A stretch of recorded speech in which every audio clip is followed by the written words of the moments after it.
Hi, everyone, and welcome to another episode of the Galit Speaks podcast. Super excited to introduce you to Pey Carter. Um, she is an author and public speaker specializing in mental health, invisible disabilities, and trauma.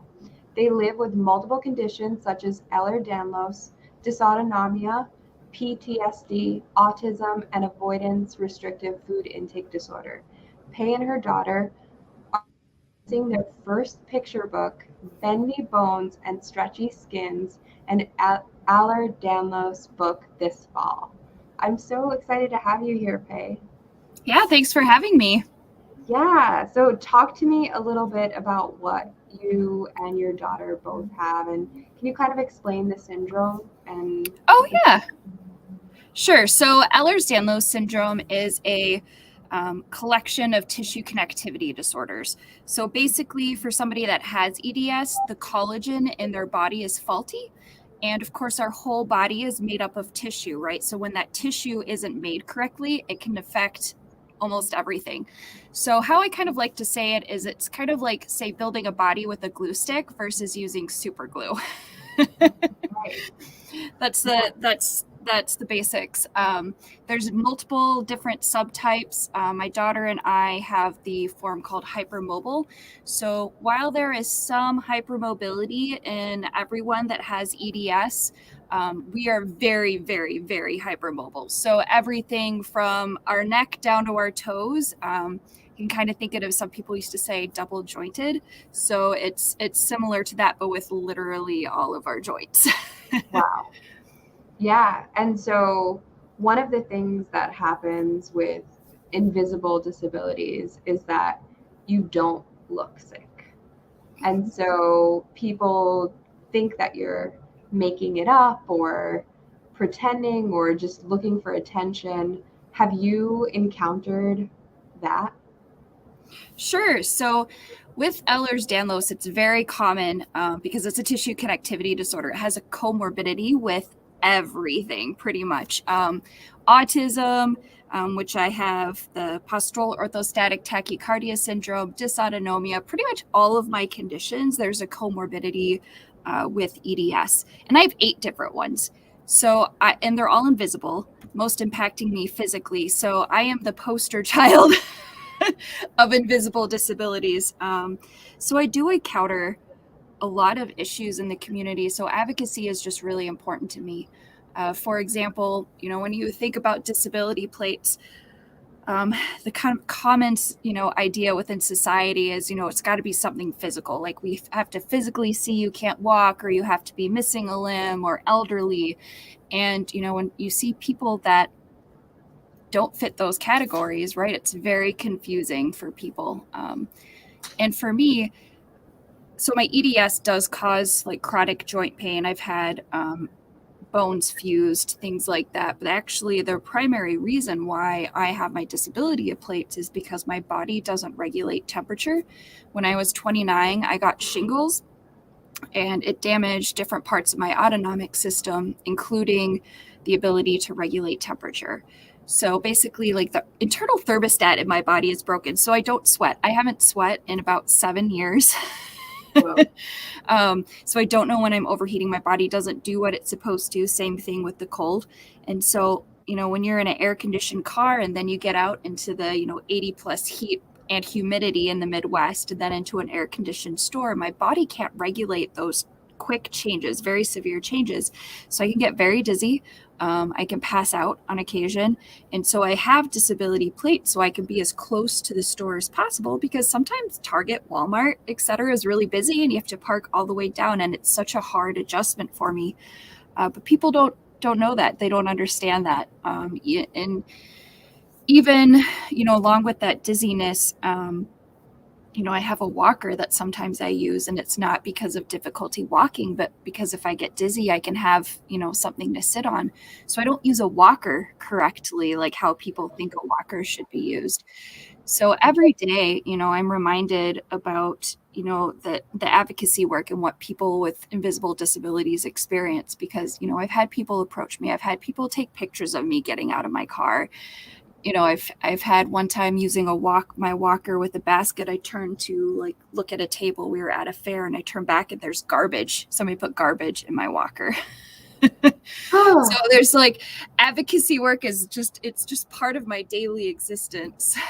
Yeah, I can only imagine, because there was a period of time in my life where I also had like a disability, not plates, but a placard, after I had spinal surgery. And I know that I was always scared to park in the handicap spaces, even though I knew that I could not physically walk more than that distance. But I knew that because I would get out of the car walking, and because my car was like low to the ground and didn't look like a car that should be for a disabled person, you know, that I would encounter people thinking I was faking, or that I stole the plates from someone, or that I stole a placard from someone. And I feel like, unfortunately, there has been so much of that. And I like personally know someone who I was shocked to discover that like they take their parents, placard and use it every once in a while. And I was just like, yeah, this is why. Mm-hmm. Because they've met those people and have not met people like you. And so I'm really glad that you are so vocal and getting out there and getting the message out that not every disability is visible, and you still deserve the same rights and um, adjustments made for you. Oh yeah, for sure. And with my daughter, she has more symptoms with EDS as a kid than I did. I didn't really have any symptoms or issues until I went into the military. So, and of course, running on concrete with joints that are hypermobile. You can probably imagine what has happened to the lower half of my body. But she has accommodations like speech therapy, physical therapy, occupational therapy, but she doesn't look like she needs them, right? And so she very frequently going through elementary school had every time she switched a grade had kids like, why do you get a special chair? Why do you get to take walk breaks? Why do you get to leave the class for a little bit and we don't? Why do you sometimes get to use a keyboard or the teacher writes for you? And so just helping her learn how to become an advocate for herself has been really important, because I think, as a child, nobody's really taught that, right? Regardless of, if you're have accommodations because of a disability or you're just, a typical able-bodied kid, you have people that advocate for you for the most part, right? Parents, guardians, teachers, things like that. And then you go into adulthood and you don't have those skills. You go into college and you're basically responsible for your education without, any of that. So I've just been trying really hard to help her find her own voice and advocate for herself, teach her how to explain things.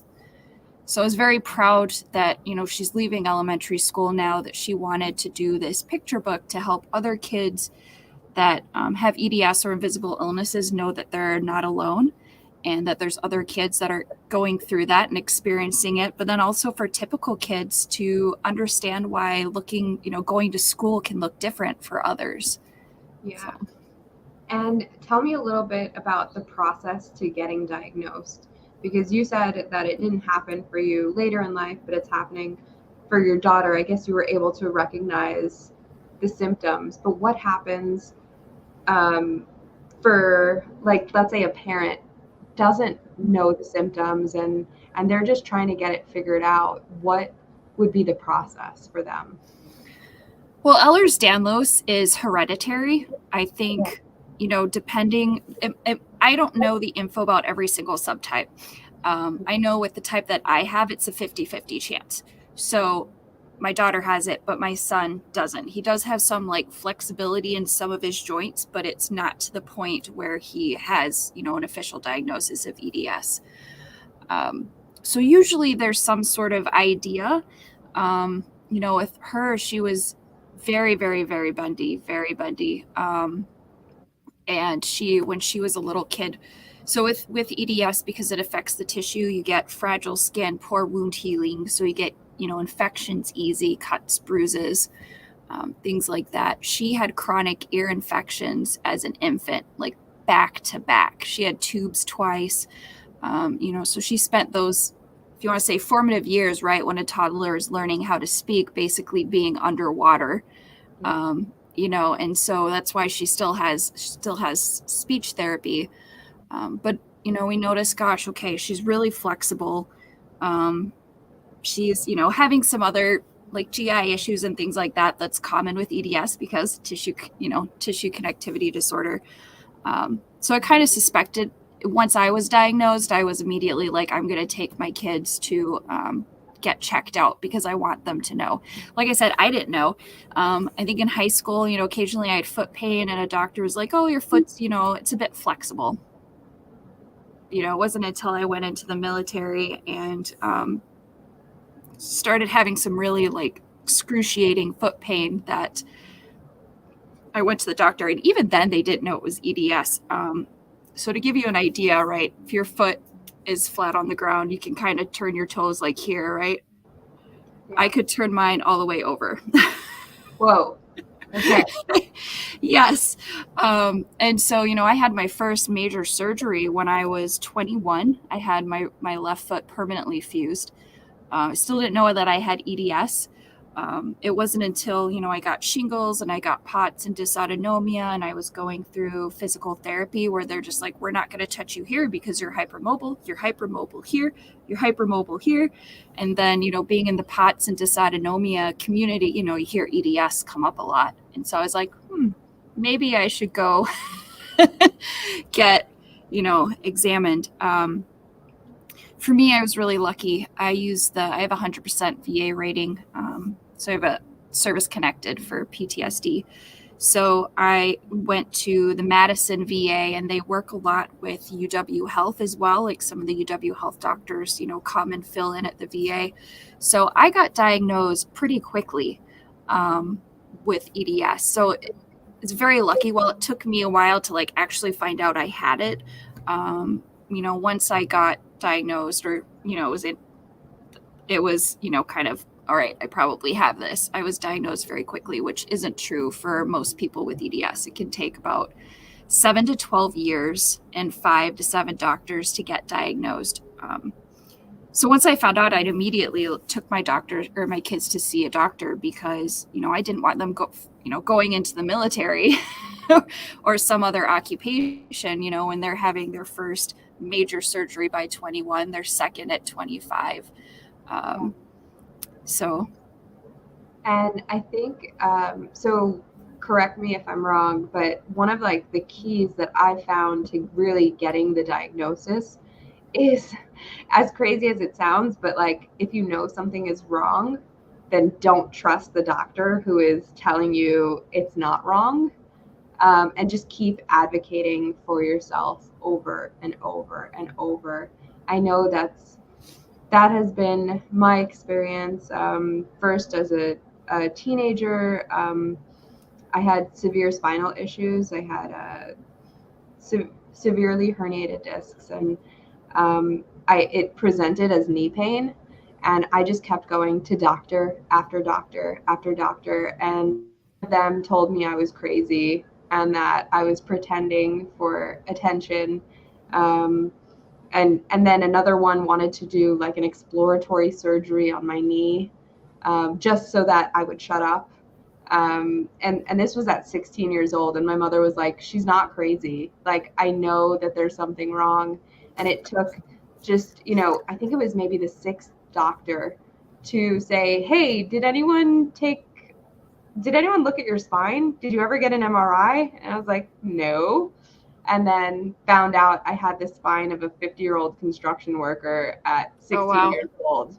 Yeah. And so that really taught me that first doctor might not know it all. That second doctor might not know it all. And I think that's really what helped, because I have POTS, and I was diagnosed in 8 months, and it takes usually years to get diagnosed with POTS. Like I think also it's around like 8 years is the average to get diagnosed with POTS, and that was something that was, you know, like I went in and they kept telling me, you're having panic attacks. You're having panic attacks. This is a mental issue. This is not a physical issue. Here, take some anxiety medication. And I was just like, I'm not anxious. I don't feel anxious until I'm already in the attack and I feel like I'm having a heart attack. Like there's something wrong. And I was, I would be waking up in the middle of an episode, and like there was no anxiety inducing event that caused this. And it just took me, like, kept going to doctor after doctor and saying, like, no, I don't have anxiety. You can't keep telling me that I'm crazy, because I'm not.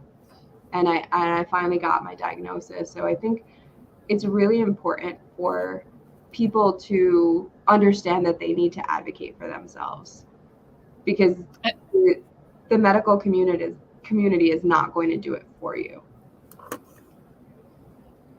Give me 1 second, because I think my headphones disconnected. Yeah, of course.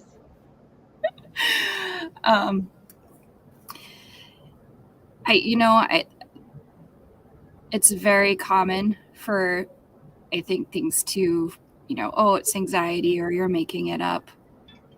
It's very common. I had a similar thing when so for POTS, I don't know if everybody, watching knows what that is, but your body has trouble regulating heart rate and blood pressure, especially when you change positions.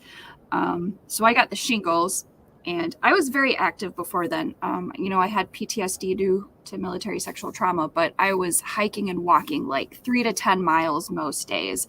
I was very, very active. And then I got shingles, which wasn't even that bad. Like, I've seen people where it's like all over their face. It's like, I don't even want to look at that. I had like 2 small little rashes.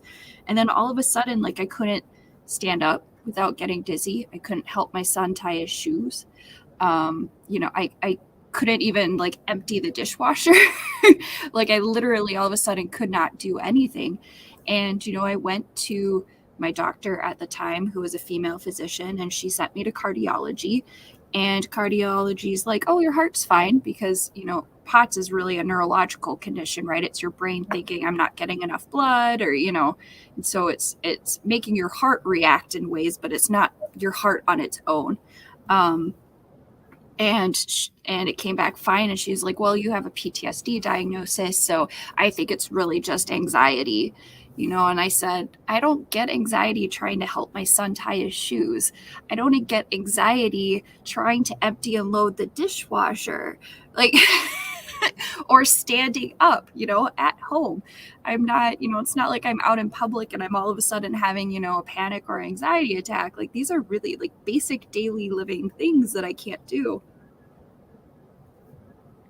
And I happened to be seeing a neurologist, have a generalized seizure disorder diagnosis, but I don't have I don't have seizures, just abnormal activity.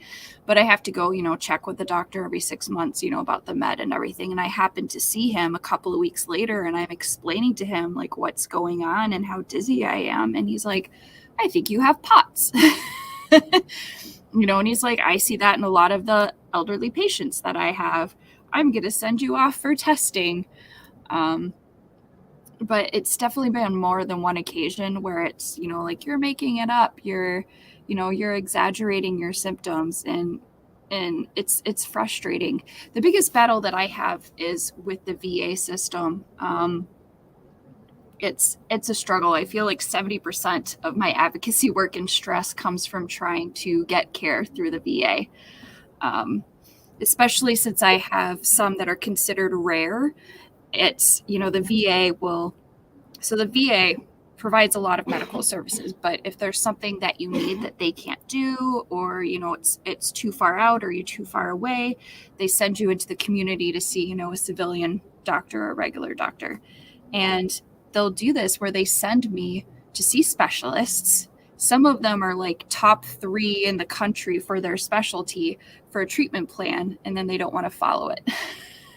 Okay. So I'm often dealing not just with the, hey, I think I have this, here's this, why, here's a medical journal, but then it's like, okay, you do have it, let's send you somewhere, and then let's not follow that treatment plan. So there's a lot of advocacy work that people have to do just to try to get, basic care. Yeah, and especially like the regular insurance system is so similar as well, because I've had that where my doctor will prescribe a medication because we know it'll work, and they'll tell me, oh no, we need you to try these 3 other medications that won't work first because they're cheaper. And so we think that you should just do that first, and if it doesn't work, so you can be in pain or deal with the symptoms for an additional 6 months till you try out the 3 other medications, and then maybe we'll get this medication approved for you. So or I've had a lot of issues where they tell me you don't need that test, but my doctor says I need that test. How are you, the insurance company, deciding that I don't need it? And a lot of times it ends up with me paying out of pocket and getting it regardless, because I don't want to wait. And I know that that is not a luxury that most people have. And I think that's one of the reasons why, these things take so long, and it takes so long to get things under control, especially when it's an invisible disease, when it's an invisible disability. Because if there were to be something like physically that they could see, it would be easier to get things pushed through. Mm-hmm. Yeah, it's frustrating. And I think this is why teaching kids how to advocate for themselves is so important, because, I've experienced a lot of people in the health system, patients that don't know how to advocate for themselves, or think that this mediocre care that they're getting is just like typical. That's what should be happening, especially in the VA system. I once talked to a person who is like, oh yeah, I need a new mobility scooter. Mine's not working anymore. And they said, oh, it'll come in about 6 months. And he's like, the VA is great to me. And I'm just like, but you can't get around. Like 6 months is a really, really, long. That's not normal. That's not okay. And they don't know where to go or who to talk to. And especially within the VA system, I mean, we have veterans that die on wait lists that stop going because, it's such a struggle to get healthcare. And that happens in the civilian side too, right? Like people, all right, I've tried 3 different doctors. Nobody's taking me seriously. What's the point? Yeah. Yeah, it's definitely something that I see more often than not. So I think that it's really important, like you said, to start teaching kids early that there is a point, that they can advocate for themselves, they do have a voice, and that they do deserve to be listened to. Because I think that in our society, we've kind of built doctors up as this amazing thing, which they are, but they are not God. And they are not all-knowing authority figures. And I think that we're so taught to just take whatever the first doctor says as like, this is Bible, right? This is what it is, because they know better. And sometimes we're made fun of when we've Googled things and say, no, I think this is what I have. I think this fits more, where it's your body, and you live in your body, and you've lived in your body for however many years however old you are. So I think it's really important to teach people early to trust their gut and to trust their own body, and to be able to make the different decisions for themselves. So I want to know, how did you start that with your daughter and your son? Well, a few things I just wanted to say in response to what you're saying. I mean, even doctors, it's impossible for them to know everything, every single condition out there. I mean, there's some types of Ehlers-Danlos where there's been less than 20 people reported in all of history that have had that type. So even within EDS, you can't know every drug that's out there. It's been great doing this book, and even though it's not out yet, we've been having like informational booths at different places, and seeing medical providers, nurses come up and like, how did I not know about this? I've never heard of this. Oh my gosh, like I need to go educate myself. So a lot of the times, I mean, they just don't know. And plus, so I don't know if you know that the mascot for people with Ehlers-Danlos is the zebra. And how that came about is because, in med school, it's not like the TV show like House, where it's like every episode it's some sort of rare condition or thing going on, right? Like in real life, a lot of the time when people go to the doctors, it's for typical, common things. So they're kind of, they're taught, like, if you hear hoofbeats, think horses, not zebras. And so that's how the zebra, came into play as far as our mascot. And so just trying to educate, practitioners, like sometimes it is a zebra. Yeah. As far as my kids, I've always tried to have like honest conversations with them at their age level. And it wasn't just necessarily about advocating for themselves, but just also, what's going on in the world. But from a young age, I told them, like, hey, put your hand up. Who are 5 people that you could go talk to if you're having a good day, if you're having a bad day, if you don't feel safe? So it could be a grandparent, a teacher. I said 5 adults, tell me who those, are. So they already had in mind, okay, if I'm having a really good day, or I'm having a bad day, or I'm feeling unsafe, I could go talk to this person or this person. And as they just started getting older, they're 11 and 13 now, and we have things like, George Floyd and protests outside, explaining to them, like, why there's people protesting. I might not go, I don't go beyond what their age limit is, but I, in the vocabulary, but I explain to them, like, this is why, or with abortion rights and women's rights and, anybody with a uterus, everybody really, even gay rights too. I say, hey, like, some people think this is okay, but you have the right to your own body. Nobody should have, the ability to make those decisions for you. Right. So teaching them, like, okay, I can say no, right? Grandma wants a hug. You don't want to hug her. You don't have to hug her. Yeah. Even if grandma gets upset, that kind of thing, which my kids are great huggers. But, I've always taught them, like, if there's, because I had that as a kid where it's like, oh, go hug this person. It's like, I don't want to hug you. Yeah. Sometimes you don't know that person. Yeah. Or even if you do, you're not in a mood to like hug somebody. Yeah. It's teaching them, if you hear something's going on with a student, who can you talk to if you're concerned about their safety, or, if they tell you, that kind of stuff. So just teaching them that critical thinking too, like, okay, this is going on. Who can I talk to? Or, what should I do? So then that way, if they're in a situation, they kind of have an idea of what to do. Yeah. So. Yeah, that is really important, and I'm glad that you are teaching your children, and also now everyone else's children, a little bit about it. Tell me a little bit about the book and what's going on with it.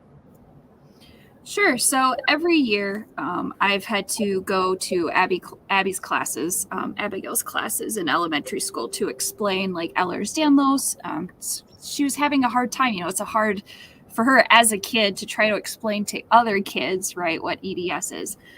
So I was going in every year, and then also just talking about disabilities in general, which I have to say, like, elementary school kids are just the best. Like, they really pick it up. So what an adult is doing around those kids really matters, because they know. I would take my walker in and I would show them how I walk. And I'm like, what do you think like other adults, think when they see me using it like this? And they're like, oh, that you're faking it. Like they knew immediately like what some of these thoughts were. So they're sponges. So whatever you are doing, they're going to pick up. But she's going into middle school now, and she was, like I said, she just really wanted to do this picture book. She's getting to middle school where it's not just one teacher and then you kind of go to another class for art and music, right? You have like 7 different teachers and 7 different classrooms, and I can't go into every single classroom per se and say, hey, this is EDS. So she, like I said, she just wanted to do this book, and how it's been impacting not only other kids but also adults has just been mind-blowing. Like I said, we've been having tables we had a table at Milwaukee Pride and Chippewa Valley Pride, and going back to EDS and how it connects to everything, there is a high correlation of people with EDS that are in the queer community and the autism community. And so I was very lucky that these Pride Fests let me have a table, right? Because EDS isn't like flat out LGBTQ themed, right? Right. But just having that up in a banner that has the book and, things like that. We had adults coming up that had never met someone else with Ehlers-Danlos before, that some of them even just started crying to see that representation, even though it's a picture book, right? And they're an adult, just to see something out there that, and somebody promoting awareness was huge. The nurse practitioners and the doctors, but then also, teachers and special ed. It was so great. It was so great. And because of this book, I actually had the opportunity to go to my son's middle school and talk to all the 7th grade reading classes about inclusion versus tokenism in literature. And about a month before, I had gone and talked to some of the 7th grade reading or science classes, because they were learning about the autonomic system. And so going and talking about, POTS and dysautonomia and the temperature, irregularities. And there was a kid in one of the classes who, mentioned that they had POTS and EDS, and didn't want to talk about it, which is perfectly fine, right? I'm not going to say like, hey, I was just like, that's cool that you, self-disclosed that you felt comfortable. But then I saw them again in this reading class, and they were like sticking their hand up and answering some of my questions and then sharing some of their stories. And after the class was done, the reading teacher came up to me and she was like, I have never seen this whole entire school year seen that kid interact like that. They're always in the back, head down. They don't want to interact. I've tried like different ways trying to reach them, and I've been unsuccessful. And she was just like, you have no idea like how impactful this is and how neat it is to see this kid actually like head up, engaging. So like I said, this putting out this picture book has just already, and it's not out yet, has been really influential. And I'm excited that I can be a part of that. Yeah, and so this is live, and I understand you have a Kickstarter campaign, and tell me a little bit about that and how anybody watching or listening can help. Sure. So if you go to Kickstarter.com, you can type in the title of our book, which is Bendy Bones and Stretchy Skin, and you'll see what a campaign come up. And it's a crowdfunding website for those that don't know, and it's all or nothing, which means the creator puts a goal. If they don't reach it, it's not successful, or if they reach it, then they can fund their project. So we have this Kickstarter for this book. People can back it without getting any kind of reward, or they can back it and get like a signed copy of the picture book. We have ally shirts, kind of like the one I'm wearing right now, Make Pride Accessible, or The Future is Accessible. We wanted to make sure we had some sort of disability ally shirts on there. Earlier this year, we did a Kickstarter for an EDS themed coloring book. that was full of all sorts of funny EDS related puns, like flexi and I know it. My joints go out more than I do. I'm not clumsy. I'm just checking gravity, that kind of thing. and it was over 800% funded, almost 900% funded. Yeah, it was very successful. And so, yeah, so this Kickstarter campaign is to help us publish the book. As far as the publishing costs, it's almost finished being illustrated. We have an awesome illustrator that's actually hand painting all the pages, so it's not anything that's been digitally drawn, so the images are gorgeous. So yeah, they can go on until it ends at the end of July, but you can go on there and you can check it out. You can back it for as little as $1, share it on social media. That would be amazing. I'm just really wanting this dream to come true for my daughter and get that book out there to help other kids too. Yeah, and tell me, how excited is your daughter that like this is kind of her project, right? This is you making a dream of hers happen. What is that like? It's sometimes I just don't think she even knows what to she's just like, wow, it's constantly, every time I give her an update, it's just like, wow, people care. This is cool, kind of reaction. Like every time, it could be even that the Kickstarter campaign's got up 2%. She's like super shocked and amazed that, because this is just an offhand, like, oh, I'd really want to do this. But she didn't know how, or I think, you don't think, oh, wow, as a kid, I could put a book out there, right? And so the more people are interacting and she wasn't at either of those Pride Fests with me, but telling her like, hey, there was people that were so happy just to see this book out there and representation. I'm like, we had even a couple people in tears, like this really trying to teach her like this really matters. It really does. It was funny because on Monday, I had an appointment with my doctor for EDS, Dr. Rudin, out at UW Health in Madison, and he's one of the top 5 physicians in the country on EDS. And I hadn't told him, I didn't send him a message or anything about our book coming out.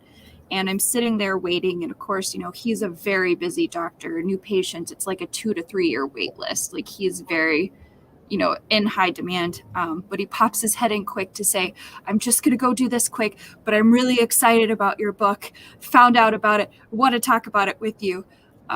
And then when he came in, it was like, that was the first thing we talked about for 10 minutes. And he just heard it through a grapevine. Like a nurse had seen, we've been in the news and the paper and, a couple of times had seen it, passed it along to another nurse. And it just kind of came through this grapevine to him. And they were just so excited. And, he's like, when it's done, let us know. We're going to purchase a bunch for the clinic and some other clinics. And at the end, he's just like, tell your daughter she's just doing an awesome job.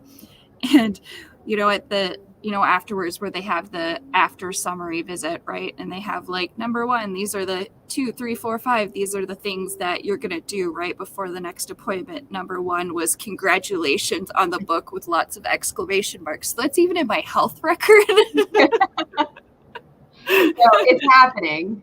Yeah. So it's happening in every way.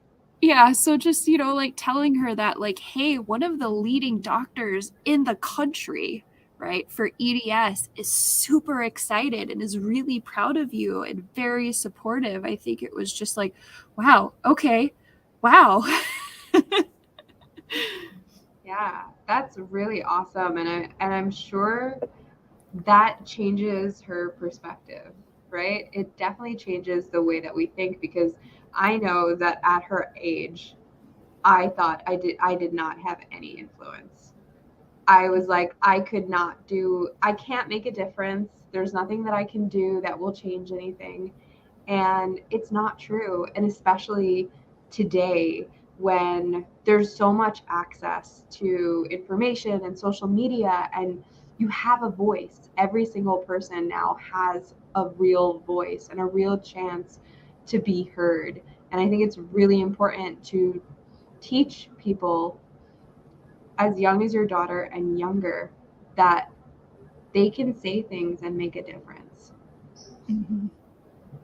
Yeah, I mean, that's, I do a lot of guest speaking and leading training, and, I talk about things that are very personal, right? Being fully disabled, how difficult it can be interacting with people, right? Ableism and ableist language and discrimination. And then, of course, PTSD. And so I go and I talk about very personal things, and sometimes, people on social media, like my friends and my family, because I post on there too. Occasionally I'll get the, like, why are you talking about such personal things? Like, those should be, like, that's not for talking about, that's for behind closed doors. And it's like, because I want to be I want to be a face. I want to be a beacon of support for people, because, I spent a really long time, after my service, not thinking that anybody else, thinking that other people hadn't gone through what I had gone through, that there was something wrong with me. I didn't have an advocate for a lot of my medical issues, having that pushback from doctors. So being somebody out there that's talking about it and having a person come up and saying, like, I've never met somebody like this, or, wow, I didn't think about talking about my issues with other people because I didn't think that they would understand, or I didn't know how to do that. Thank you for doing this. So that's why I do what I do. That's why I'm here right now, right? Is because there's probably someone, listening somewhere going, oh, I have that condition, or I know of somebody that has that condition, or, I experienced this too, trying to get medical care. Yeah, and representation is important. We've seen it over and over and over. Like, we want to see people like us. Like, and we want to know that we are not the only ones out there. And especially for, the younger generations, it's going to continue to be important.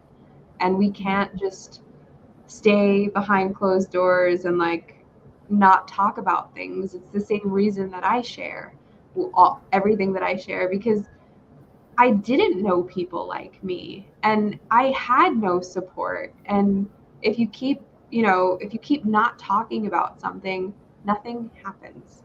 Nothing changes. Nobody understands. And so you have to, and it doesn't mean that every single person with every issue has to talk about it if they don't feel comfortable. But if you feel comfortable to talk about it, then there is going to be somebody that you help just because they heard it. Mm-hmm. And it's whether it's somebody going through a similar situation or somebody that they know, that is going through that. It's very true. Very true. What you say. Yeah. So is there anything else, any other nuggets of wisdom or anything else going on that you'd love to share with the audience?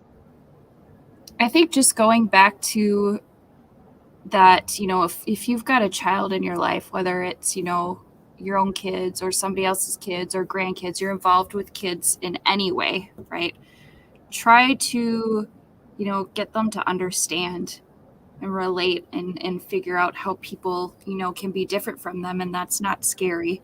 I really enjoyed talking to the middle schoolers. I was very nervous at first because I never, I've done elementary school and high school. I'd never done middle school.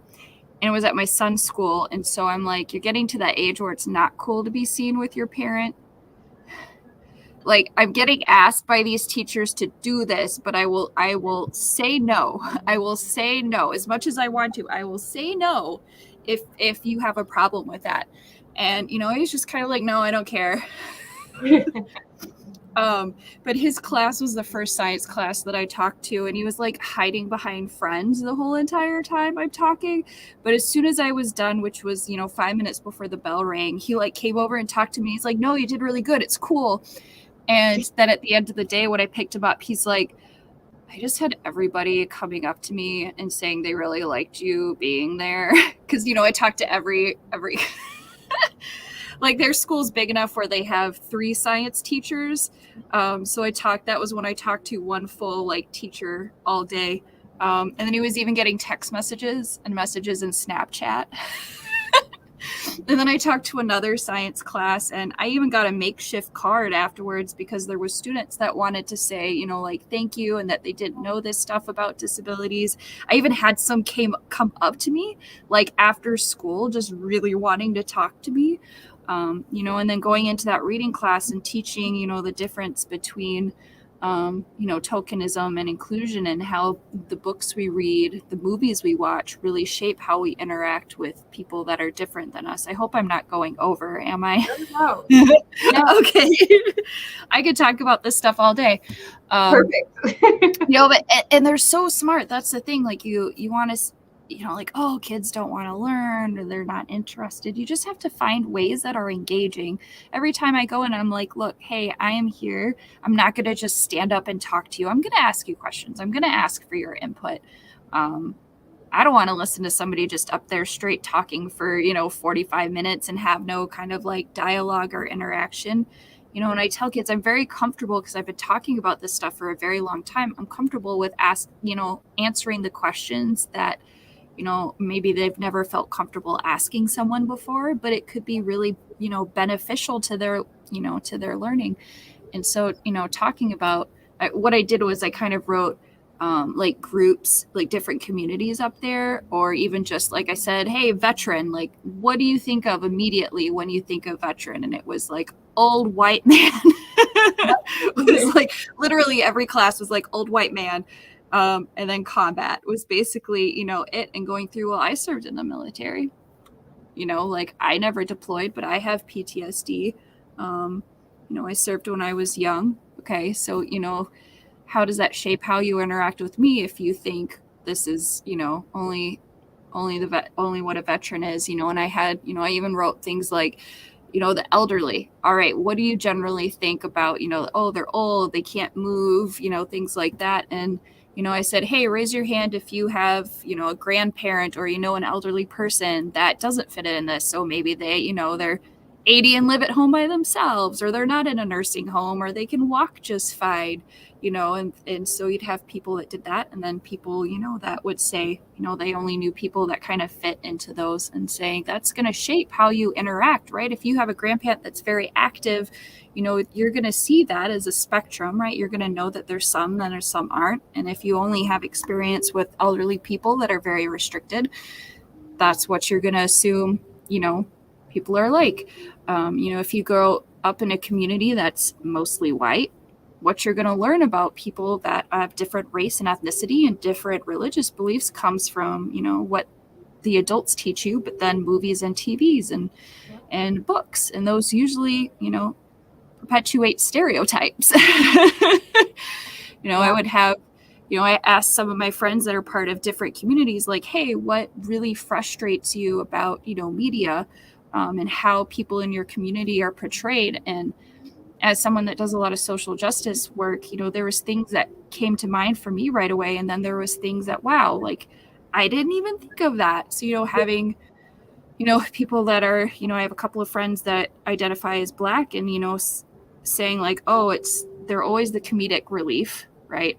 Generally, if it's, a woman, they're bitchy, full of attitude, right? Or they're single poor moms, or, just things like that. But then been switching it and talking about other things too, I'm like, wow, yeah, that's, so that's what you're going to think, right? You're going to think, oh, this community is all thugs or terrorists, or, they're this religious belief. Oh my God, that's what you're going to think if you don't grow up knowing people that are part of those communities, and all you're going off are these books, these movies, these TV shows that are perpetuating these stereotypes.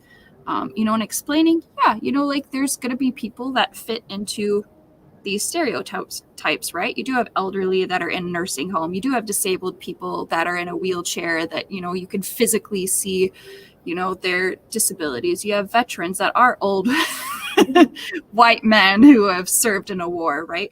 But just telling them like that doesn't represent the full spectrum, and saying, okay, diversity and inclusion isn't just checking the box like, oh, we have a movie, we should probably have, a gay person in there and a Black person in there, or whatever, because then you're just there, right? They don't have their own like subplot or in depth. They're just there to check a box, saying if you're going to have somebody in there, right, really represent a spectrum of people. Don't just go for that stereotype.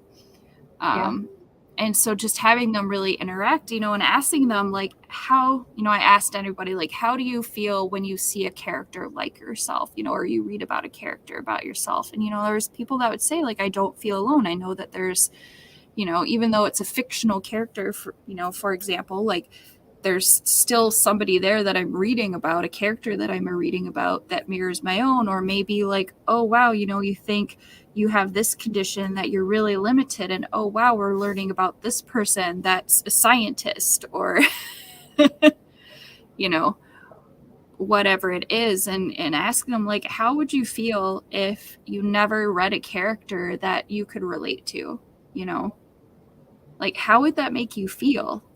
And just talking to them about why representation matters in literature and how we interact with others. And they were very open to that too. We actually, it was funny because like I said, there was 3 science teachers, right? So I'd spoken to 2 of them, but not to the third one because she was out on maternity leave. But the reading classes had all students like from all those 3 science classes. And again, my son was getting texts like, why didn't your mom come talk to our science class? Like, yeah. And did you go back and talk? Did you go back and talk to that science class later, or? No, because it was right at the end of the school year. Like she got back like 2 weeks before, but all the 3 teachers that I talked to, they're like, we'd love to have you come back every year if you're okay with that. And I'm like, sure. Yeah. And then you don't have to worry about your son being, because like it won't be his class anymore. Yep. He was fine with it. I think he kind of was like, oh, people are like excited about my mom. Like I've got the cool mom. He's like, some people say like you're a really good public speaker and they've never thought about that for a career and now they are.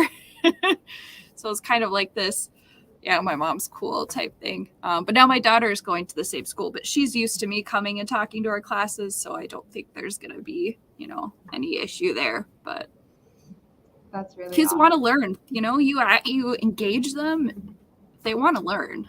So yeah, that's really awesome. How did you get into public speaking and doing this? So, like I said, I got out of the military, and, I experienced military sexual trauma. And at the time, there wasn't any programs in place, right? It was a hush hush. This doesn't happen. You don't have PTSD. You have, you're bipolar. They forced me on medications. And, I got out thinking, all right, this is the only thing that ever happened to me. Maybe, I exaggerated somehow or whatever. And then this documentary came out called The Invisible War. Which if you are triggered by trauma, be careful with it because, obviously they're talking about sexual trauma. But it was very eye-opening because I'm like, wow, like this is this isn't just me. Like, why is nobody talking about this? How do we not know? And, then a Lackland Air Base scandal came out and then everybody was talking about it. And then of course, once that's kind of out of the news, nobody's talking about it again. And I was just thinking like, people need to hear these stories. This really needs to be talked about because it's not as uncommon, right? It's been going on for generations and generations and generations. And so I connected with an organization called Service Women's Action Network. And it was like 6 months later, they were having an event in Washington, D.C. And I won a full scholarship to go out there and talk to politicians about MST. And it was the first time that I met other survivors and even loved ones of survivors. So it was very impactful. And I started collecting stories and I actually put it into a theater performance, a theater project called Speaking Out Why I Stand that was performed in a couple of states. And so just really going through that and seeing the, impact of stories and how sharing your story, right, can help inspire change and foster deeper discussions. And so I just haven't stopped talking since. That's awesome. So how can people get in touch with you? Oh, sure. So you can find me on social media. My handle is the same for everything at Pey Carter Author. My website's peycarter.com. Pretty sure you just type in Pey Carter and you'll find me. Awesome. Thank you so much for being here and for sharing your story and sharing about the book. I think this was a really informative session, and it's going to help someone. So I'm really glad that you took the time and spoke to my audience. Yeah, thanks for having me. Great. And if you are watching this now or watching this on the replay, please make sure that you like, subscribe, share this with someone that you think needs to hear it, because I know that there are people out there that do need to hear this. And go to Kickstarter and fund this book, because I'm definitely going to do that now, and I want to make sure that this gets out there and we have this additional representation and that kids can see themselves in books. So please go out and do that. And I will see you next week for another episode of the Galit Speaks podcast. Thank you so much, Pey. Thank you.